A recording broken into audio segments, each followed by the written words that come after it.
Bienvenue au podcast Sucre et compagnie. Un podcast animé par Mélanie Mathias, coach et créatrice de solutions pour entrepreneurs sucrés. Et Sandra Major, formatrice en cake design depuis 2015 et fondatrice de l'école lesucreaufour.com. Notre mission est de t'aider à prendre des décisions éclairées pour ton entreprise sucrée. Salut ma gang de sucrés! Comment ça va? Moi, ça va super bien. Aujourd'hui, ça va être un épisode solo. Mon premier épisode solo. Je suis bien contente, je suis bien excitée d'être ici ce matin avec vous. En fait, pour moi, c'est le matin, là, au moment que j'enregistre l'épisode. Et l'idée du sujet d'aujourd'hui m'est revenue il y a quelques semaines, puis j'en ai pas parlé à Sandra. Je lui ai dit que ça serait une surprise. Puis en fait, je pense que je me laissais un petit peu de lousse à savoir si j'allais vraiment passer à l'action pour le faire ou non. Parler en fait du sujet que je vais vous parler aujourd'hui. Puis mon but, c'est... j'ai un but en fait que je vais vous partager à la fin du pourquoi j'ai fait cet épisode-là. Et c'est que le pourquoi j'avais peut-être une petite crainte, en fait, c'est que je vais vraiment me mettre à nu aujourd'hui. Je vais vous partager des trucs très, très personnels. Euh, Puis, j'ai jamais fait ça avec un aussi grand bassin de personnes qui vont m'écouter. Oui, il y a beaucoup de monde dans mon entourage qui connaissent ces détails-là, mais ça a tout le temps été comme du one-on-one ou tout ça, jamais vraiment at large. J'ai jamais partagé ce que je vais vous partager aujourd'hui. Mais j'ai vraiment un but précis du pourquoi je le fais. Donc, voilà, je commence. Je vais vous faire voyager vraiment dans le temps. On retourne au mois de juillet 1986, OK? J'avais à ce moment-là 3 ans et 2 mois à peu près. Et j'étais avec mes parents, j'étais avec ma sœur. Mes parents ils décident de nous faire une sortie de famille. C'était la première journée de vacances à mon père. Ma mère était mère au foyer, donc elle s'occupait de moi à temps plein. Et ils décident de faire à leur première journée une sortie. Donc, ils nous amènent au zoo de Granby. Euh, Ça se peut que je devienne émotive, là. Je m'en excuse si ça vous met mal à l'aise, mais c'est ça qui est ça. Alors, on va passer une merveilleuse journée au zoo de Granby et sur le retour, euh, malheureusement, mon père s'endort au volant et nous avons un accident sur l'autoroute 10 en revenant de Granby en direction nous, on habitait à Repentigny. Donc, il s'endort au volant, on a un accident, on fait plusieurs capotages et durant l'accident, durant tout cet événement-là, en fait, mes 2 parents décèdent. Ma sœur et moi, on survit à l'accident. Et là, suite à ça, en gros, ma grand-mère maternelle décide de nous prendre en charge, ma sœur et moi, parce que, parce que c'est pas parce que ça qu'elle décide de nous prendre en charge, mais entre autres, elle venait de perdre son unique enfant. Donc, ma mère, c'était un enfant unique. Donc, elle s'est dit, moi, je reprends les 2 filles, je vais les élever. Elle avait déjà je pense, 55 ans à cette époque-là. Et elle nous prend en charge ma sœur qui avait 9 ans et moi 3 ans, avec mon grand-père aussi. Et à partir de ce moment-là, euh, j'ai continué ma vie, hein, évidemment. J'ai grandi et j'ai fait des choses. Puis on m'a tout le temps, comment dire, donné comme, pas donné, mais, excusez-moi, je cherche mes mots. On m'a toujours dit, et je le croyais aussi, on m'a tout le temps dit, ah, Mélanie est timide, Mélanie, elle parle pas, Mélanie est tranquille. Puis à la limite, j'étais super valorisée dans le fait que moi, j'étais un ange. Je m'en sors un peu moins. Moi, j'étais l'ange. Moi, je respectais les règles. Je faisais tout ce qu'on attendait de moi. Puis on n'avait même pas besoin de le demander. J'étais comme avant-gardiste.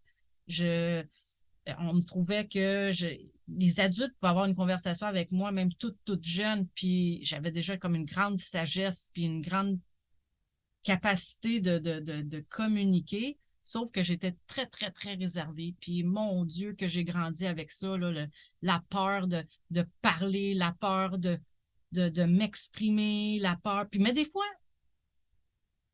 ça allait exploser. Des fois, Mélanie, là, des fois, il me disait, Mélanie, elle parle pas souvent, mais quand elle parle, pfiou, genre, elle nous met le truc dessus.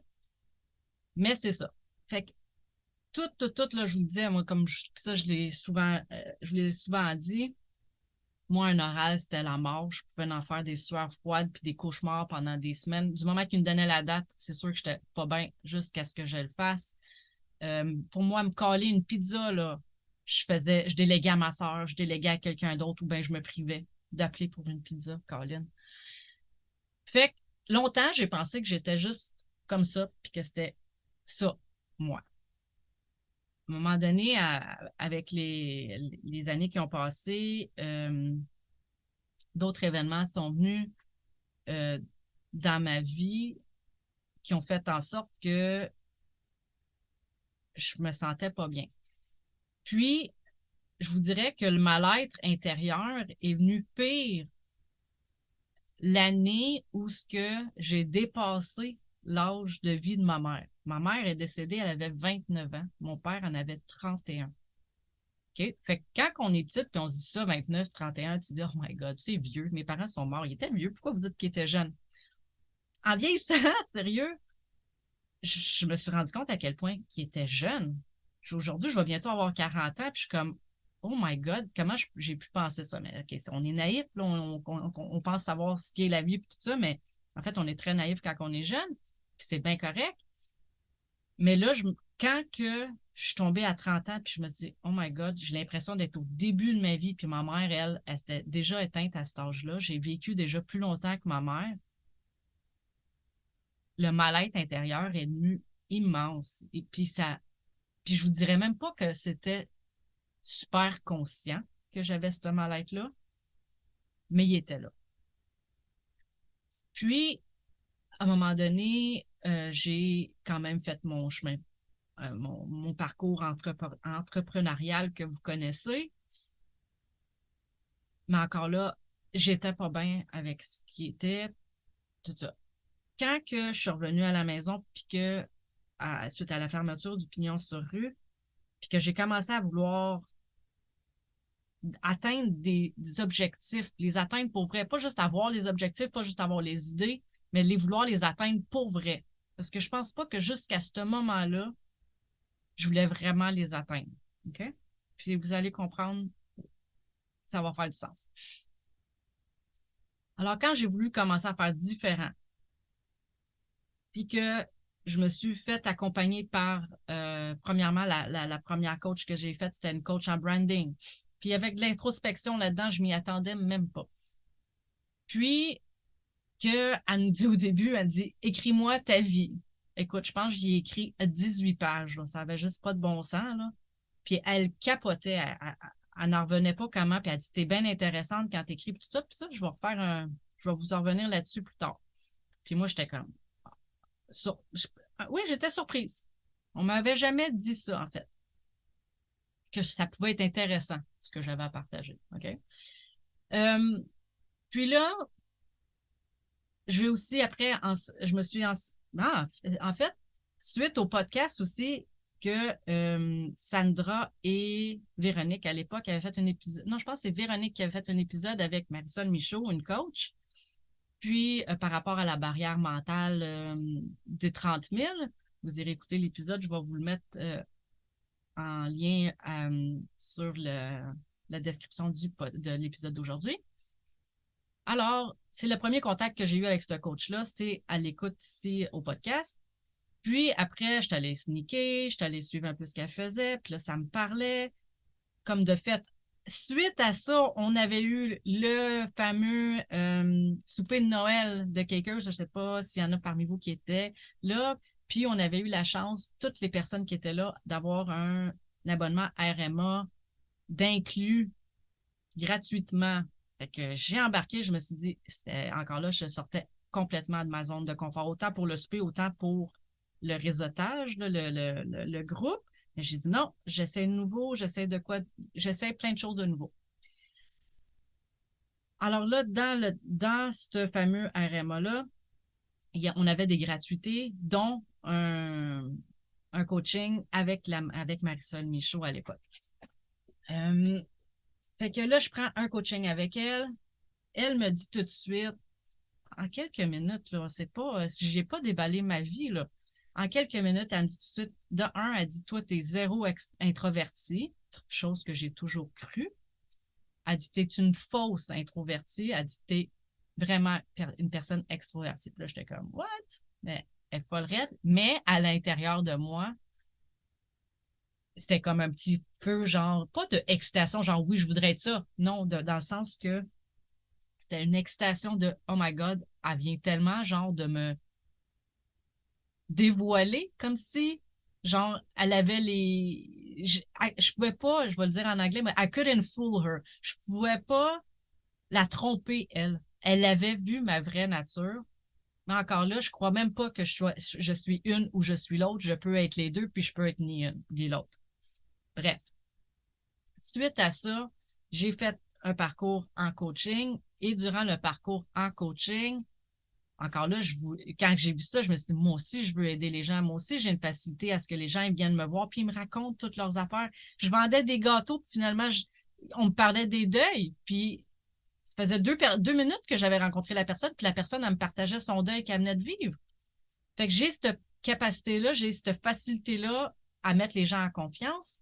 Puis je me suis dit, OK, je vais devenir coach, je veux aller chercher ça. Mais encore là, pour devenir coach, dans l'approche à Marisol Michaud, en tout cas, je ne sais pas dans les autres approches si ça fonctionne de même, mais on fait tout un ménage, puis on va pas maximiser, mais on va au maximum régler nos trucs pour pas être en résonance après avec le client.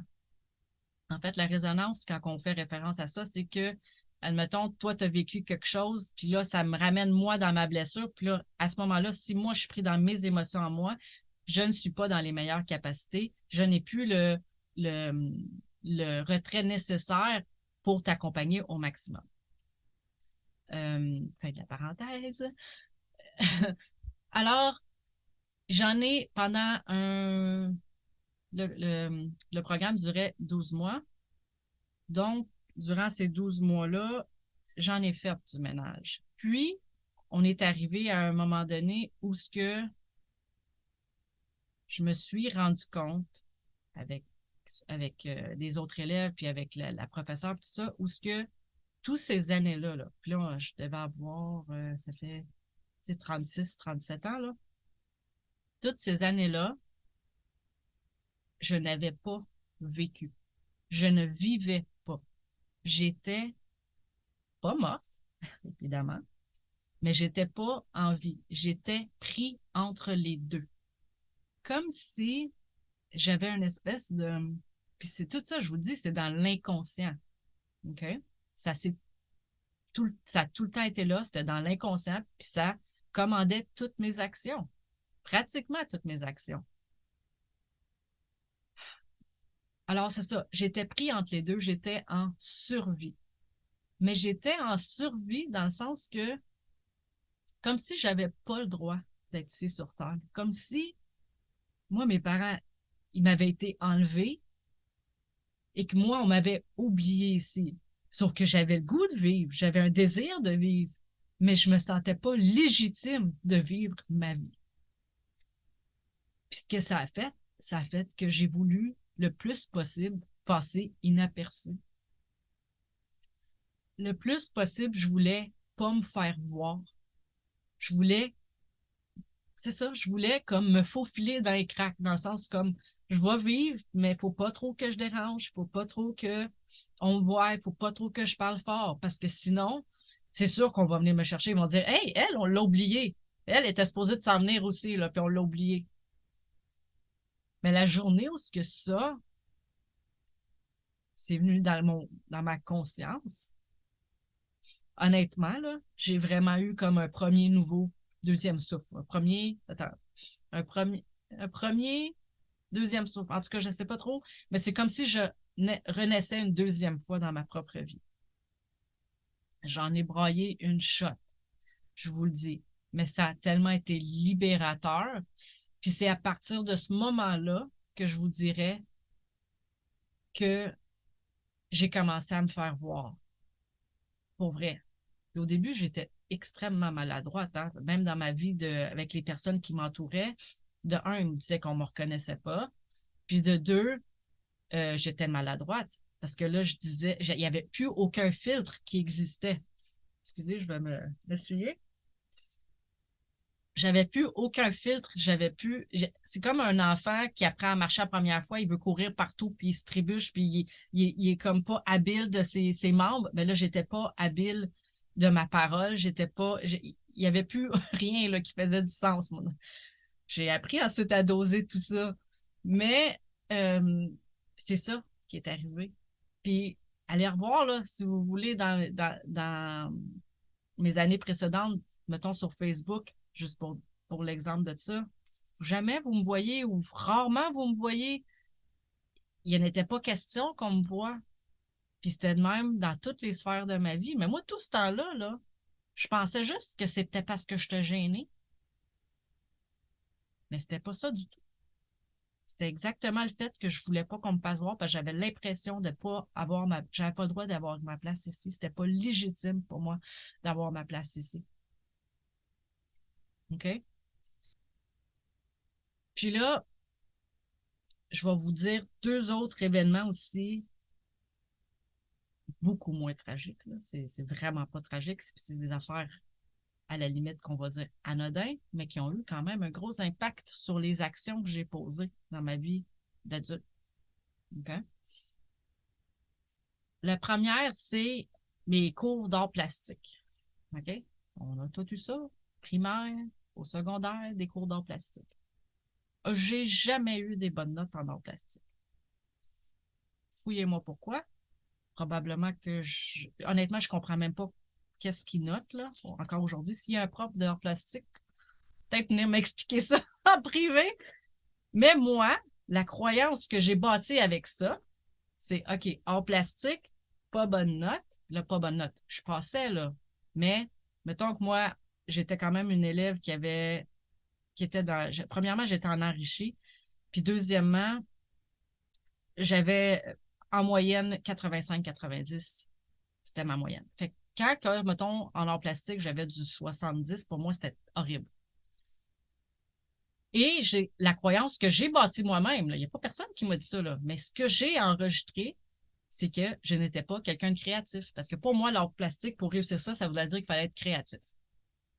Fait que tout ce temps-là, moi, je pensais que je n'étais pas créatif. Donc, à chaque fois qu'on me demandait quelque chose qui devait mettre la créativité en chose, ah non, non, moi, je suis pas créative, oublie ça, c'est sûr que ça ne se fait pas.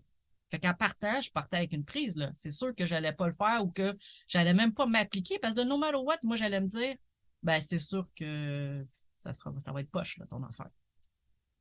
Puis malgré ça, écoute, la journée où j'ai vu le cake design puis que j'ai commencé à toucher à ça puis que j'étais fière de mon travail, puis qu'après, même mon mari, quand il est revenu le soir, puis il dit Wow, t'as fait ça, genre, j'avais fait un petit soulier là, en fondant, puis un petit nounours. Vous allez voir.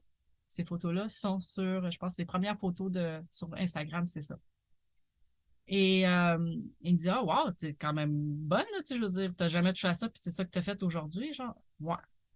Puis à partir de là, j'ai commencé à un peu défaire la croyance que finalement, je n'étais pas créative, puis que, tu sais, encore là, c'était pas tant créatif, c'était plus de l'habileté à modeler.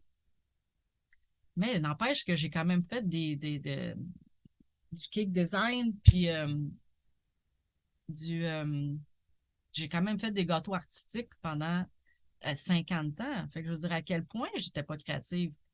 Puis je sais que c'est pas la faute au professeur que j'ai eu à ce moment-là, mais c'est ça que moi j'avais enregistré, puis c'est ça mes, euh, qui dictait mes choix de choses que j'allais faire ou que je pouvais me permettre de faire.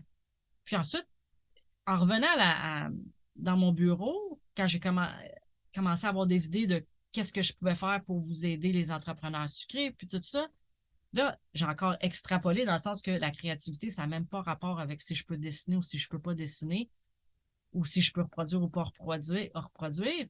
C'est dans toutes mes idées de texte, c'est dans toutes mes idées de toutes mes idées que j'ai dans les produits, les services que je vous offre. Ça, c'est mes créativités. Mais la journée où ce que j'ai accepté que, hey, non, je suis créative, ben ça l'a changé la donne aussi pour moi, là. Ça l'a changé de un, que j'ai laissé aller beaucoup plus fluidement ma créativité. Quelque chose qu'avant, je gardais vraiment comme dans une petite boîte parce que non, je n'étais pas créative, puis c'était là-dedans, puis that's it, that's all. Et un autre événement encore, écoute, à quel point je donnais de l'importance aux notes à l'école, j'avais en français dans les compositions de texte. Ça probablement mon affaire d'art plastique, ça a peut-être joué aussi là-dessus. Mais bon, j'étais super bonne en écriture, grammaire, vocabulaire, tout ça. Je faisais pas beaucoup de fautes. Tu sais, je me rappelle encore à mon école, la manière qu'ils notaient ça, c'est qu'il y avait au moins 20 points sur la structure de phrase, l'orthographe, ponctuation, grammaire. Et j'avais tout le temps 19 sur 20, 18 sur 20, 20 sur 20. Mais au niveau des idées, c'est là que je perdais mes points. Puis mes autres amis, eux, il y avait tout le temps des 5 sur 20 en orthographe et tout ça. Mais dans les idées, il y avait tout le temps comme full point versus moi. Fait que là, j'étais comme, ça y est, ce que moi je dis, je suis capable de. Fait que là, des fois, quand on se mettait en équipe, moi, c'était clair, c'est pas moi qui rédigeais, je corrigeais le texte. Comme ça, on maximisait nos chances parce qu'eux, il y avait des bonnes notes dans les idées, puis pas moi. Fait que, mais ce que ça a créé encore là chez moi, c'est ce que je dis, ce n'est pas important. Puis encore là, moi, aujourd'hui, je vois ça, je suis comme, OK, ça a probablement un rapport avec mon affaire de créativité aussi. Ça a venu renforcer ça. Mais c'était ça. C'est que ce que moi, je dis dans la vie, c'est pas ce que j'ai à dire ou les histoires que j'ai à raconter ne sont pas intéressantes pour les autres. Parce que ça n'a pas duré juste avec un professeur, là. Ça a tout le temps été ça à répétition. Puis peut-être bien que mes idées étaient pas bonnes, là. Who knows? Mais je suis comme, à quel point, encore là, au début, je me sentais pas imposteur, mais j'étais comme, pourquoi je vais écrire? J'ai trouvé ça difficile au début, là, faire des textes pour les réseaux sociaux, puis tout. Je trouvais ça difficile, je trouvais ça pénible parce que j'étais comme, oh mon Dieu, il faut que j'écrive, mais comme les gens, ils ne seront pas intéressés à entendre ce que j'ai à dire ou à lire ce que j'ai à dire. Puis là, justement, quand j'ai écrit mes 18 pages, puis qu'elle m'a dit que j'avais une super belle plume, puis que la manière que je tournais ça, puis que c'était super intéressant, déjà là, c'est venu un peu déconstruire ça, parce que la personne qui me le disait avait de la valeur à mes yeux. Et euh, quand j'ai fait aussi tout mon ménage, puis que j'ai compris ça, en fait, que c'est pas, de un, peut-être bien que la cible que je visais à ce moment-là, qui était les professeurs, ils n'étaient pas intéressés à ce que j'avais à dire. De deux, mon cerveau, mes expériences de vie ne fonctionnent pas, ou, tu sais, mes expériences de vie font en sorte que j'ai une perspective qui est un peu out of the box par rapport à la moyenne, donc ça dérange certaines personnes.